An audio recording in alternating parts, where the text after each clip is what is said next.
កោះនរាគឺជាទីក្រុងរណបថ្មីដែលហ៊ុមព័ទ្ធដោយហេដ្ឋារចនាសម្ព័ន្ធដែលមានស្តង់ដារខ្ពស់ដែលរួមបញ្ចូលដោយអគារពាណិជ្ជកម្ម ខុនដូ លំនៅឋាន ផ្សារទំនើប និងសណ្ឋាគារលំដាប់អន្តរជាតិ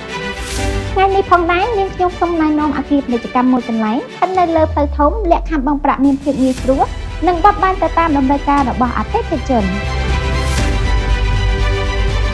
អគារនរាស្ទះដំណាក់កាលទី3មានកម្ពស់5ជាន់រចនាបថតាមបែបអឺរ៉ុបនៅក្នុងមួយជាន់ជាលំហពាណិជ្ជកម្មធំទូលាយមានចំណតឯកជនក្រោមដីនិងបំពាក់ជូនជណ្ដើរយន្តហោះទំនើបមានភាពងាយស្រួលក្នុងការប្រកបអាជីវកម្មទៅតាមតម្រូវការរបស់លោកអ្នក